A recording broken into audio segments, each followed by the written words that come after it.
Commander Susan Miller stood at the viewing deck of the Earth Alliance vessel Intrepid, watching as the massive Galactic Council station grew larger in the forward screens. The space station looked like a giant silver flower with 17 petals, spread wide, each petal representing one of the member species. Soon, if all went well, an 18th petal would be added for humanity. "Nervous?" asked Lieutenant Alan Carter, stepping up beside her. Susan gave a small smile but kept her eyes on the approaching station. "Wouldn't you be? First official human delegation to meet the Galactic Council. Only took us figuring out faster than light. Travel to get an invitation. Better late than never," Alan said. He was the mission's xenobiologist, eager to study the various alien species up close rather than just through the limited data Earth had gathered over the years. The Intrepid slowed as it approached the docking bay designated for their arrival. Susan straightened her uniform and took a deep breath. 5 years of diplomatic training had prepared her for this moment. Or so she hoped. "Commander," called Communications Officer Olivia Wright from her station.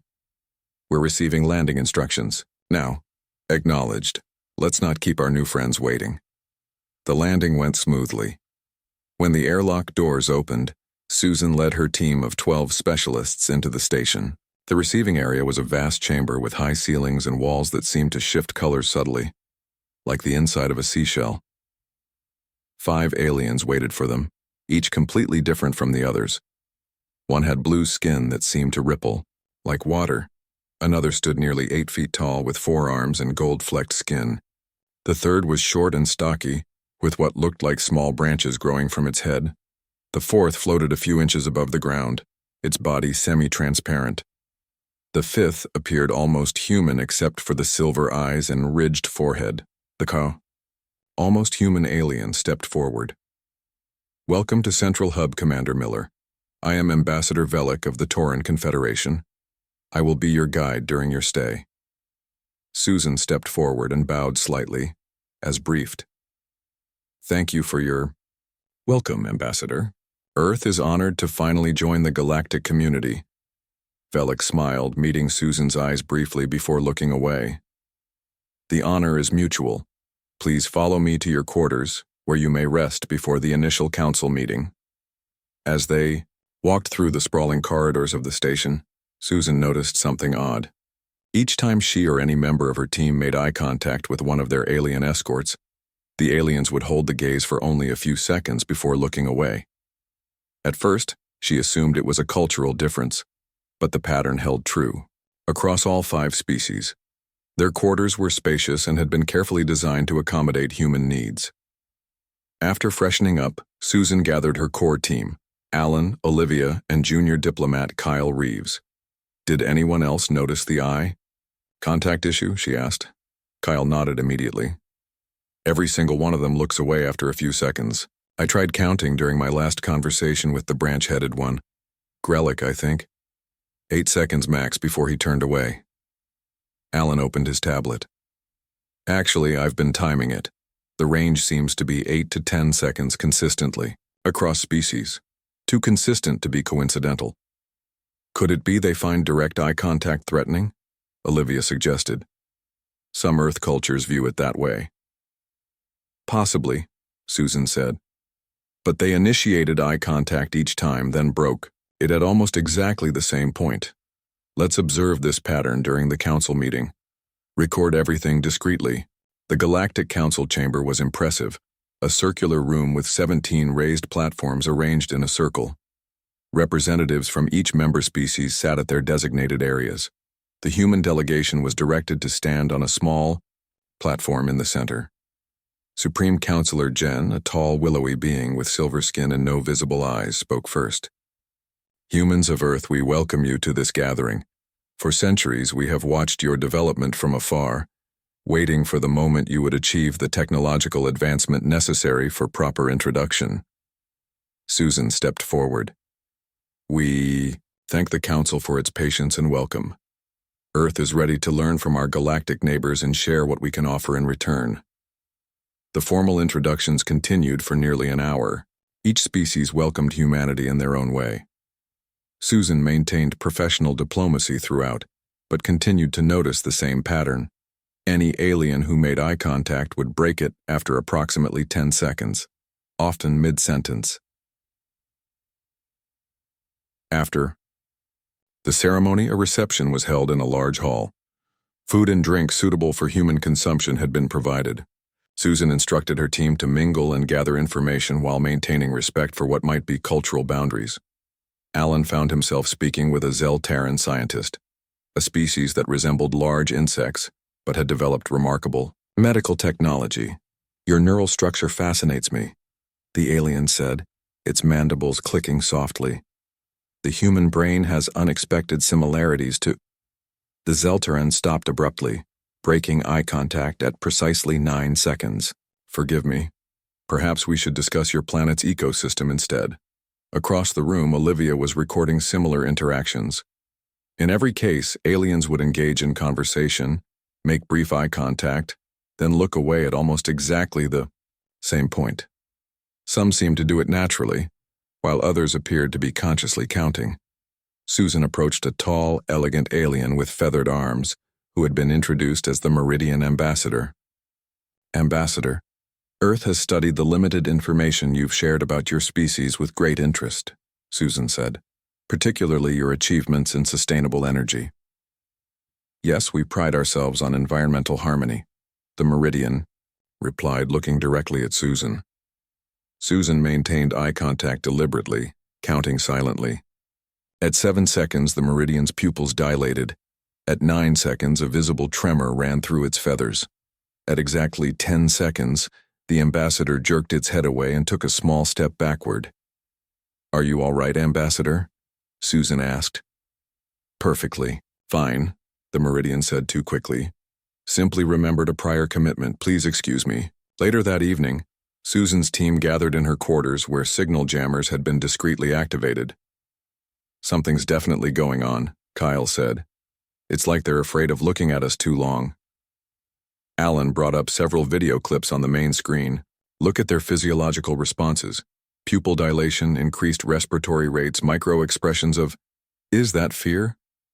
"Whatever it is," Susan said, "it's significant enough that 17 different species all follow the same protocol. And notice how carefully they've avoided mentioning it in any of the welcome materials or briefings." Olivia looked thoughtful. "Should we ask directly?" "Not yet," Susan decided. "First, let's gather more data. Starting tomorrow, Alan, I want you to find out everything you can about their neurological and sensory systems. Olivia, analyze all recordings for patterns in conversation, topics they avoid, physical reactions. Kyle, use your diplomatic connections to see what you can learn casually." Susan looked at her team, determination in her eyes. "Something happens at that 10-second mark when humans make eye contact with aliens, and I intend to find out what it is." Outside their quarters, unknown to the humans, a group of council security officers monitored their own sensors. One turned to another and spoke quietly. "They've noticed the protocol breach. Inform the Supreme Counselor." "Already done," the other replied. "The question now is, how much longer before they discover why we avoid their gaze?" 3 days passed since the human delegation arrived at the Galactic Council station. Olivia Wright sat in her quarters, surrounded by floating screens showing video clips of every interaction between humans and aliens. She had been analyzing the recordings for hours, looking for patterns beyond the eye contact issue. "Computer, replay meeting B7, time index 1420, she said. The screen showed Kyle speaking with a small green alien called a Vekaran. Olivia watched closely as they exchanged pleasantries about art. "Freeze," she commanded. "Look at that." The image stopped at exactly the moment Kyle made eye contact with the Vekaran ambassador. Olivia zoomed in on the alien's face. Pupil dilation, skin flush, and, "Is that sweat?" she muttered. "Computer, forward 3 seconds." In the next frame, the Vekaran's body language had changed completely. Its shoulders were tight, its breathing had quickened, and it seemed to be leaning away from Kyle. Forward, to 7 seconds of eye contact. Now the alien looked genuinely uncomfortable. Its hands were trembling slightly. Forward to 10 seconds. The Vekaran broke eye contact abruptly, made an excuse, and walked away. Olivia sat back in her chair, thinking. She had now analyzed over 200 interactions, and the pattern was exactly the same each time, regardless of the alien species. The physiological signs were consistent with fear or extreme discomfort. A knock at her door interrupted her thoughts. "Come in," she called. Alan entered, carrying his tablet. "I've got something," he said without preamble. "The Zelterran scientist I mentioned? We've been talking about evolutionary biology. Today he let slip something interesting about sensory development." "What did he say?" Olivia asked. "He mentioned that most intelligent species develop protective mechanisms against consciousness intrusion early in their evolution. When I asked what that meant, he changed the subject immediately." Olivia's eyes widened. "Consciousness intrusion? It gets better," Alan said, showing her his tablet. "I've been mapping neural pathways across different species based on the medical data they've shared. Look at this comparison between a human brain and the others." The screen showed colorful brain scans, side by side. Alan pointed to a specific region. "See this area? In humans, it's highly developed. In every other species, it's either tiny or completely absent." "What does that area do?" Olivia asked. "In humans, it's associated with empathy, emotional intelligence, and interpersonal connection. But it's wired differently than the rest of our brain, almost like a receiver." Commander Susan entered Olivia's quarters, followed by Kyle. "Update? Me," she said. Olivia and Alan shared their findings. Susan listened carefully, her face thoughtful. "So you think this has something to do with how we process emotional information?" she asked. "It might explain why they avoid prolonged eye contact," Alan said. "In many Earth species, eye contact is how emotional connections are established. What if for humans it's more than just a social behavior?" Kyle, who had been quiet, suddenly spoke up. "I think I accidentally tested that theory today." Everyone turned to look at him. "I was having lunch with the Vikaran ambassador discussing art. I was so interested in what he was saying about their color perception that I forgot to break eye contact. We were staring at each other for at least 15 seconds. "What happened?" Susan asked. "He got really weird. Started trembling, then said he felt sick and left quickly. But right before he broke away, I felt something." "Felt what?" Olivia prompted. "It's hard to explain," Kyle said, frowning. "For a split second I felt afraid. But it wasn't my fear. It felt outside me, like I was picking up his emotion." The room fell silent as they considered the implications. "We need to test this," Susan decided. "Controlled experiments with volunteers from our team, but keep it quiet. I don't want the council getting suspicious before we understand what's happening." Meanwhile, in another part of the station, the Vikaran ambassador who had lunch with Kyle was reporting to a secure council chamber. "It happened exactly as we feared," the ambassador said, hands still shaking. "The human maintained contact beyond the safety threshold. I felt the intrusion begin." Supreme Counselor Jen's featureless face turned toward the group. "Did you break contact in time?" "Yes, but barely. Another few seconds and he would have accessed deeper thoughts." "Were there any indications that he realized what was happening?" asked Velik, uncertain. He seemed surprised but not afraid. Jen made a sound like sighing. "We knew this was inevitable. Humans lack the evolutionary safeguards that all other sentient species developed. They don't even realize what they're doing." "Perhaps we should tell them," suggested a Meridian representative. "Explain the danger and teach them proper protocols. And if they choose to use this ability as a weapon," countered another council member, "their history is filled with violence and conquest." "We will continue observation," Jen decided. "Strengthen the psychic barriers in all public areas, double the security teams, and most importantly, enforce the contact protocol strictly." Back in the human quarters, Kyle sat perfectly still, maintaining eye contact with Alan as part of their experiment. Olivia monitored their vital signs while Susan kept time. 8 seconds, Susan counted. 9, 10. Kyle's eyes widened slightly. 11, 12. I'm getting something, Kyle whispered. Curiosity, excitement. 13, 14. Alan is thinking about brain chemistry. He's wondering if this is related to oxytocin production. Alan broke eye contact, looking stunned. That's exactly what I was thinking. How did you know that?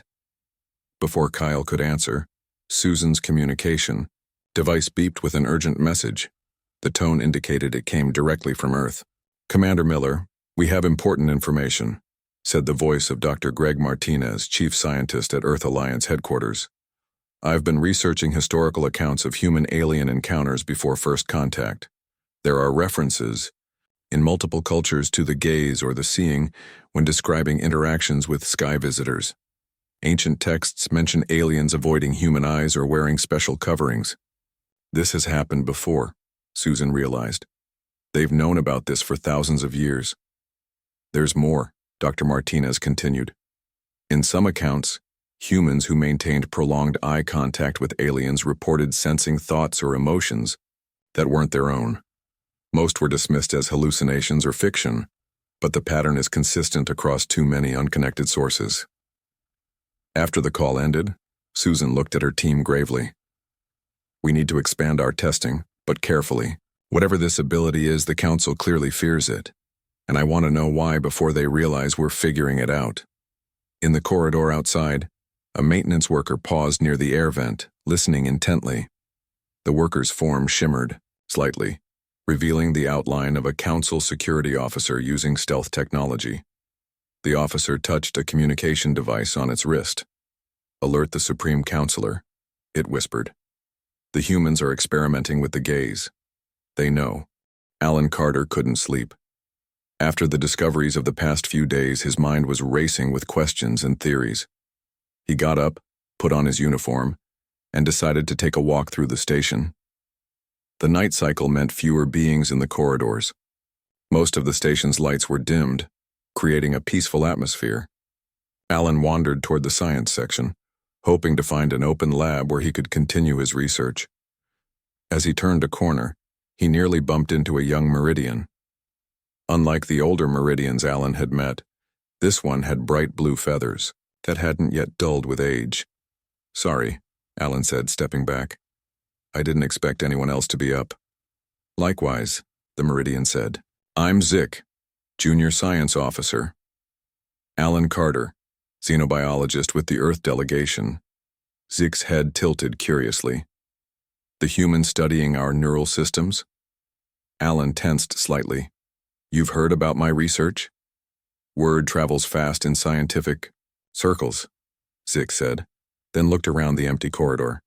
Are you hungry?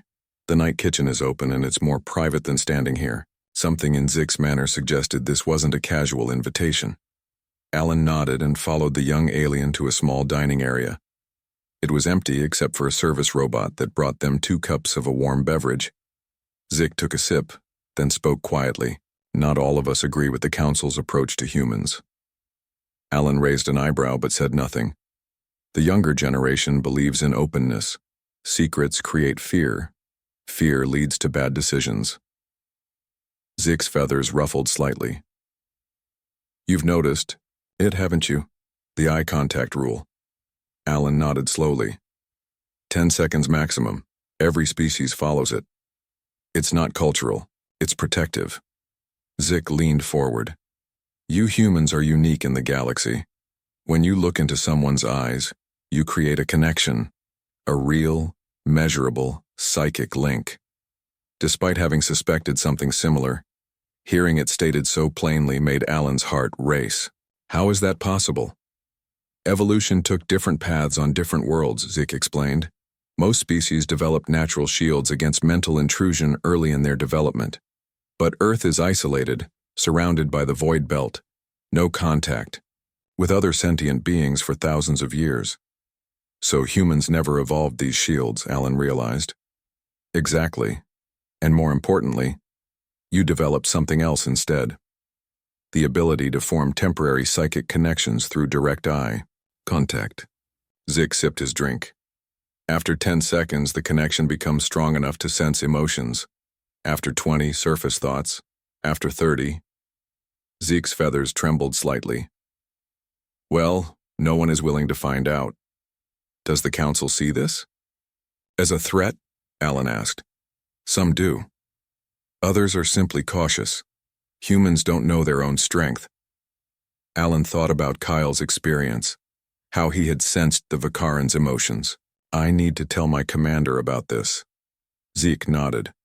I expected you would, but please leave my name out of it. The council doesn't approve of unauthorized sharing.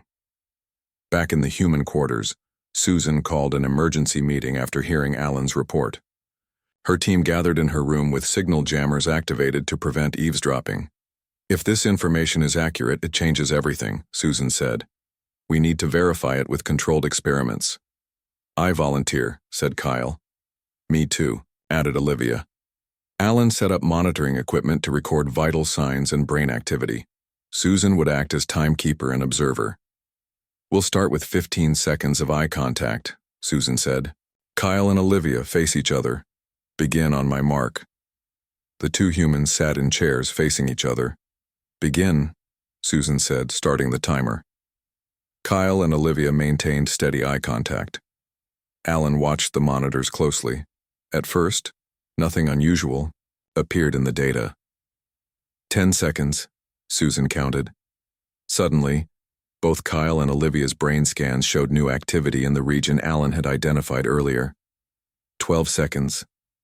13. I can feel something, Olivia whispered. Like a warm current. 15 seconds, Susan said.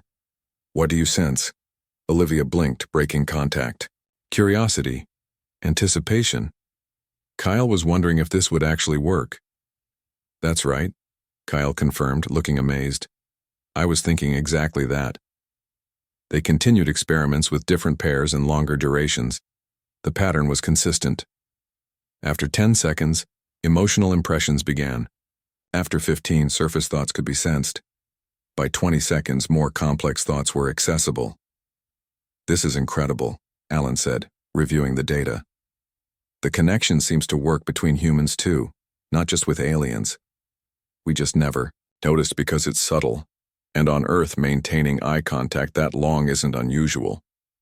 But why would aliens evolve shields against this? Susan wondered. Unless there were species in the past who could do the same thing, Olivia finished. Species who might have used it harmfully. A sudden loud alarm blared throughout the station, making them all jump.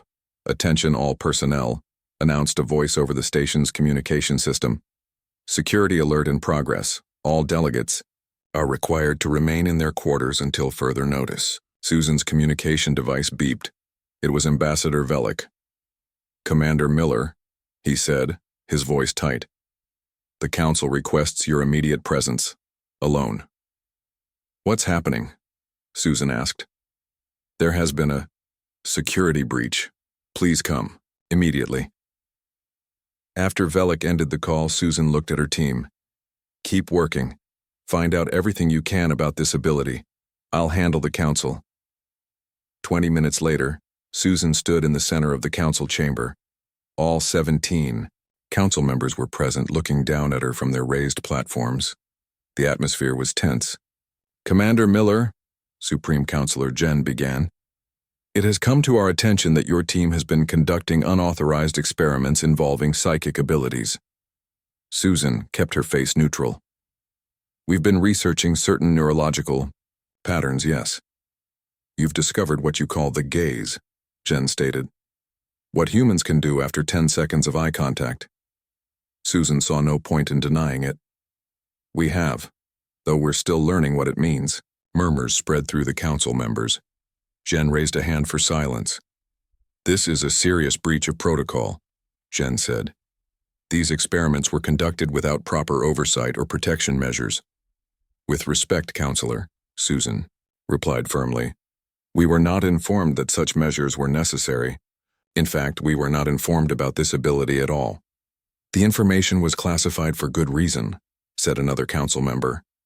Humans are not ready to know about our own biology, Susan interrupted. Not ready to understand. Why every alien we meet refuses to look us in the eye. I disagree. Jen's featureless face turned toward her. Perhaps it's time for full disclosure, but first all research materials related to your experiments must be surrendered to Council security. For the safety of all. I need to consult with my superiors on Earth, Susan said, keeping her voice steady despite her growing concern. That will not be possible at this time, Jen responded. Communications with Earth have been temporarily suspended. Susan felt a chill run through her. Are we being detained? Not at all, Commander. Consider it a temporary security measure while we address this development. As Council security officers escorted Susan back to the human quarters, she realized the situation had become much more complicated. Whatever the gaze meant to the galactic community, it was clearly important enough to take drastic measures. And Susan was beginning to suspect that the truth about humans' place in the galaxy was very different from what they had been led to believe. Susan returned to the human quarters with 2 Council security officers following close behind. Her team looked up in alarm when she entered with the escort. Are you okay? Alan asked, standing quickly. For now, Susan said, then turned to the security officers. I need to speak with my team privately. The taller officer, a reptilian being with violet scales, shook his head. The Council has ordered us to remain present during all human gatherings. Susan stepped closer to the officer, keeping her voice low but firm. As the official representative of Earth, I'm invoking diplomatic privacy protocols. You can stand outside the door. The officers exchanged glances, then reluctantly moved to the corridor. Once they left, Susan activated additional signal jammers. The situation has escalated, she told her team. The Council knows about our experiments. They've cut off communications with Earth and are demanding all our research. What do they think we're going to do? Kyle asked. It's not like we can control this ability. I don't think it's what we can do now that worries them, Susan said. I think it's what we might become capable of later. Olivia looked thoughtful. They're treating this like we're developing a weapon. Because to them, it could be, Alan said. Think about it. An ability to read thoughts through eye contact? In diplomatic negotiations, business deals, military confrontations, it would give humans a massive advantage. Susan nodded. Which is why we need to understand the full truth before deciding our next move. She turned to Alan. Your Meridian contact mentioned Earth being isolated by something called the Void Belt. Did he explain what that is? No, Alan replied. But it might explain why aliens never made official contact until now, even though they've been observing Earth for centuries. We need more information, Susan decided, and I think I know how to get it. She outlined her plan. The Council had requested their research, but hadn't specified when it needed to be handed over. They would use that time to gather more information. Kyle, who had shown the strongest ability with the gaze, would attempt to learn more during his scheduled cultural exchange meeting with a Tauran historian. The next day, Kyle sat across from the Tauran historian in a small meeting room. Council security stood outside, but privacy was allowed for the official exchange. I'm particularly interested in ancient galactic history, Kyle said casually. Were there major conflicts or events that shaped current political structures? The Tauran, whose name was Nex, seemed pleased by the question. Many. Most significant was the Coalition War, approximately 50,000 of your Earth years ago. What caused it? Kyle asked, carefully maintaining eye contact but not pushing past the 10-second mark yet. A species called the Predecessors attempted to dominate the galaxy through force and manipulation, Nex explained. They had powerful psychic abilities and used them to control other species. Kyle felt his heart beat faster, but kept his expression neutral. How were they defeated? A coalition of 17 species developed technology to block psychic intrusion. Eventually, they won through numbers and determination. As Nex spoke, Kyle counted silently. He let his gaze hold steady at 8 seconds, then 9, then 10. At 12 seconds, he began to sense the Tauran's emotions, pride, sadness, and something deeper, fear. At 15 seconds, surface thoughts appeared. Images of ancient battles, strange beings with glowing eyes, and humans. Kyle pushed further, reaching 18 seconds. The connection suddenly flooded with information. Humans descending from the predecessors, genetic modifications to suppress their abilities, isolation on Earth behind an artificial barrier called the Void Belt Council. Debates about whether to continue containment or attempt integration. Nex jerked back violently, breaking eye contact. "What are you doing?" he gasped. "Learning the truth," Kyle said quietly. "We're descendants of the predecessors, aren't we?" The Tauran's eyes widened in alarm. He pressed a button on his wrist device. "Security, emergency in meeting room 12. Kyle was escorted back to the human quarters and placed under guard. When the team gathered, he quickly shared what he had learned. "It makes sense," Alan said. "The missing evolutionary shields, the unique brain structure. We're descendants of these predecessors." "But modified and contained," Susan added. "They changed our genetics and isolated Earth to prevent us from developing these abilities further. The Council's been lying to us from the beginning," Olivia said angrily. "This wasn't a diplomatic welcome. It was an assessment of how dangerous we've become." Before they could discuss further, the door slid open. Supreme Counselor Jen entered, flanked by security officers. "Commander Miller," Jen said, "your team member attempted an unauthorized psychic reading of a Council citizen. This confirms our concerns about human intentions." Susan stepped forward. "What concerns us is learning that the Council has been containing and modifying our species for thousands of years, without our knowledge or consent." Murmurs spread among the security team. Jen's voice became cold. "The truth is more complex than what your colleague glimpsed through his intrusion," Jen said. "The Council chamber has been prepared for a full disclosure session. All of your team is required to attend." An hour later, the human delegation stood in the center of the Council chamber. All 17 Council representatives were present, along with additional security. "Humans of Earth," Jen began, "it is time you learned your true history. Yes, you are descendants of the species known as the predecessors. They were not simply another galactic civilization. They were the most powerful psychic beings ever known." Images appeared in the air around them, showing humanoid figures with glowing eyes. The predecessors dominated the galaxy for millennia through their mental abilities. They could not only read minds through eye contact, but eventually control them. Their gaze became a weapon of subjugation.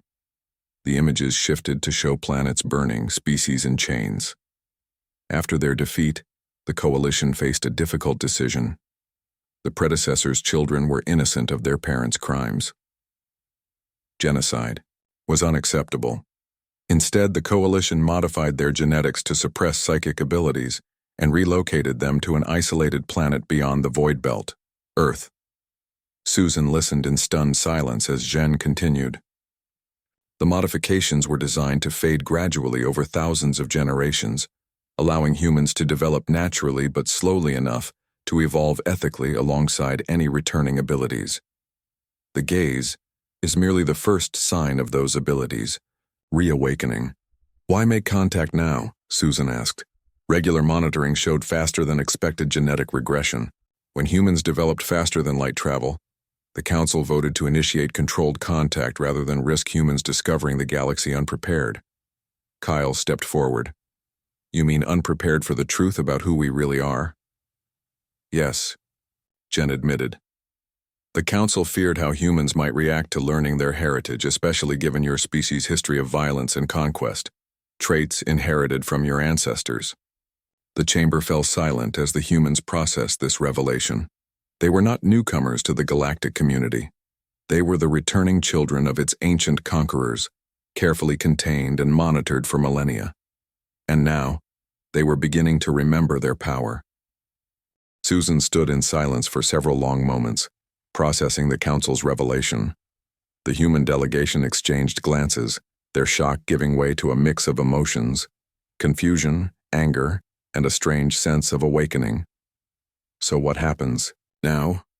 Susan finally asked. "Are we prisoners? Threats to be contained?"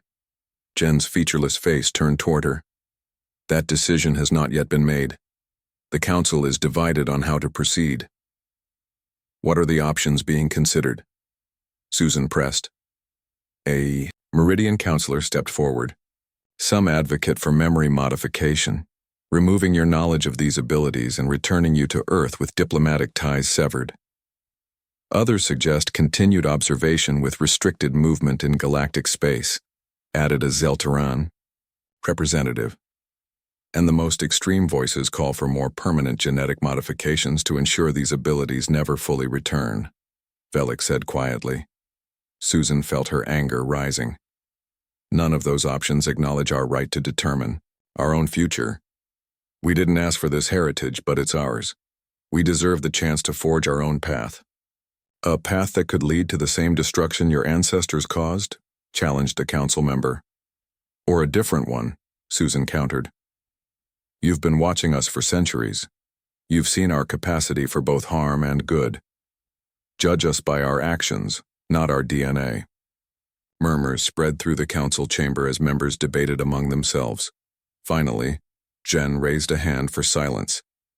Commander Miller, you and your team will return to your quarters while the council deliberates. This discussion will take time.